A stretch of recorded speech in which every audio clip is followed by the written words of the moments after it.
નમસ્કાર, ન્યૂઝ બુલેટિનમાં આપનું સ્વાગત છે। હું છું પંકજ શર્મા। શરૂઆત મહત્વપૂર્ણ ખબરથી। અમદાવાદમાં એર ઇન્ડિયાનું જે બોઈંગ 787 ડ્રીમલાઇનર વિમાન ક્રેશ થયું છે, ત્યારે આ વિમાનમાં અત્યાર સુધીમાં જે આંકડો વધ્યો છે તે વધીને 268 પર પહોંચી ગયો છે, જેમાં સવાર અત્યાર સુધીમાં કુલ 268 લોકોના મૃત્યુ થયા છે। ગુજરાતના પૂર્વ સીએમ વિજય રૂપાણીનું પણ આ દુર્ઘટનામાં મૃત્યુ થયું છે।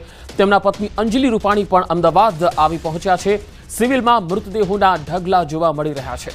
પોતાના સ્વજનોને શોધવા માટે, તેમને જોવા માટે, તેમને મેળવવા માટે પરિવારજનોની આંખોમાંથી આંસુ સુકાતા નથી।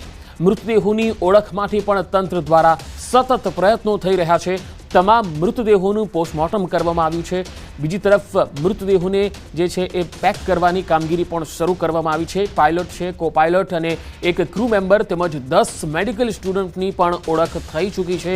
પ્રધાનમંત્રી નરેન્દ્ર મોદી પણ આજે અમદાવાદ એરપોર્ટ પર થોડી જ વારમાં પહોંચશે। એરપોર્ટ પહોંચી અને સિવિલ હોસ્પિટલ અને ઘટના સ્થળની મુલાકાત લેશે।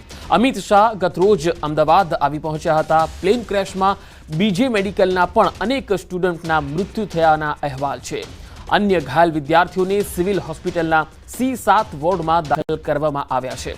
પ્લેન ક્રેશમાં આણંદના 38, વડોદરાના 27 અને મહેસાણાના 9 લોકોના મૃત્યુ થયા, જ્યારે દીવના 15 અને રાજસ્થાનના 12 લોકોના મૃત્યુ થયા છે। આ દુર્ઘટનામાં જગુઆર, લેન્ડ રોવર અને કાર્ગો મોટરના માલિકનું પણ નિધન થયું છે। અમદાવાદ રાજપથ ક્લબના ડિરેક્ટર દિલીપ પટેલ અને તેમના પત્ની મીનાબેન પટેલનું પણ નિધન થયાના અહેવાલ છે।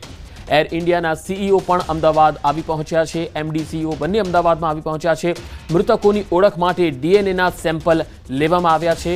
3 દિવસમાં સેમ્પલના રિપોર્ટ બાદ મૃતકોની ઓળખ થશે।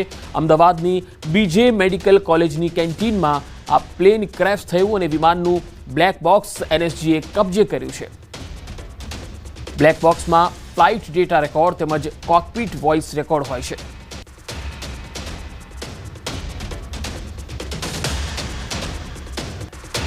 વધુ માહિતી મેળવીએ સંવાદદાતા ગૌતમ શ્રીમાળી મારી સાથે જોડાયા છે। ગૌતમ, થોડી જ વારમાં પ્રધાનમંત્રી અમદાવાદ આવી પહોંચશે।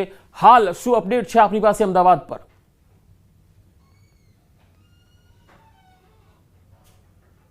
બિલકુલ, ગઈકાલે જે પ્રકારની ઘટના જે છે તે ઘટી હતી ને